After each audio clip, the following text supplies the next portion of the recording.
അന്തരിച്ച തബല മാന്ത്രികൻ സാക്കിർ ഹുസൈനോടൊപ്പം ലഭിച്ച വിലപ്പെട്ട നിമിഷങ്ങളെക്കുറിച്ച് ഓർത്തെടുക്കുകയാണ് സംഗീത സംവിധായകൻ പ്രകാശ് ഉള്ളിയേരി. സ്വന്തം ഗാനത്തിന് മാന്ത്രിക താളം നൽകാമെന്ന് സാക്കിർ ഹുസൈന്റെ ഉറപ്പ് നിറവേറ്റാൻ കഴിയാത്തതിന്റെ വിഷമത്തിലാണ് പ്രകാശ്.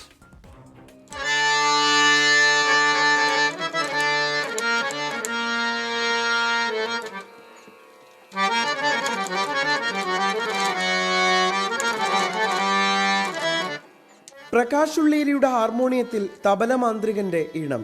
സാക്കിർ എന്നാൽ വലുപ്പ ചെറുപ്പമില്ലാതെ കലയെ അഭിനന്ദിക്കുന്ന വിസ്മയം. അതാണ് പ്രകാശ് ഉള്ളേരിക്ക്.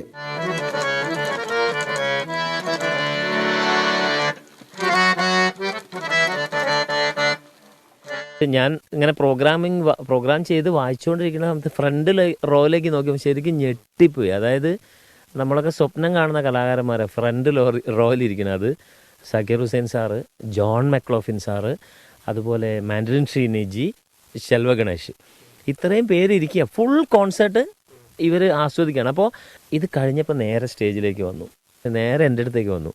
അപ്പോൾ പ്രകാശ് നന്നായി വായിച്ചു, എങ്ങനെ എൻ്റെ പേരറിയുന്നത് വിചാരിച്ചു. 2018 ഹരിഹരനും ശങ്കർ മഹാദേവനും ഒന്നിച്ച മുംബൈയിലെ വേദിയിൽ വെച്ചാണ് പ്രകാശ് സാക്കിർ ഹുസൈനെ നേരിൽ കാണുന്നത്. ഒടുവിൽ പ്രകാശ് സംഗീതം നൽകിയ ഗാനം കേട്ട് നേരിട്ട് അഭിനന്ദനം അറിയിച്ചു. ഏറ്റവും സന്തോഷം എന്താ വെച്ചാൽ, ഞാൻ ഈയിടെ ഒരു കൃഷ്ണ ഭക്തിഗാനം ചെയ്തിട്ടുണ്ടായിരുന്നു. ശങ്കർ സാറാണ് അത് പാടിയത്, BK ഹരിനാരായണൻ്റെ വരികൾ. ഭയങ്കര അഭിപ്രായം എല്ലാവരും പറഞ്ഞു. എനിക്ക് സത്യത്തിൽ അത് കേൾക്കുമ്പോൾ ഇപ്പോൾ കരച്ചിൽ വരിക. കാരണം അങ്ങനത്തെ ഒരു പ്രകാശം. എന്നിട്ട് എനിക്ക് മെസ്സേജ് ഇട്ടിട്ടുണ്ടായിരുന്നു, ബ്യൂട്ടിഫുൾ കമ്പോസിഷൻ. ആ ഗ്രൂപ്പിലിട്ടിരുന്ന് ശങ്കർ സാർ എനിക്ക് അയച്ചു തന്നിട്ടുണ്ടായിരുന്നു. 2018 സാക്കിർ ഹുസൈന്റെ ആ പ്രശംസാ വാക്കുകൾ ഇന്നും പ്രകാശിന്റെ ചെവിയിൽ ഒരു ഓസ്കാർ അവാർഡ് എന്നോണം മുഴങ്ങുന്നുണ്ട്. ആ മരണം ഉൾക്കൊള്ളാൻ കലാകാരന്മാർക്ക് ഈ ജന്മം സാധ്യമാവുകയുമില്ല.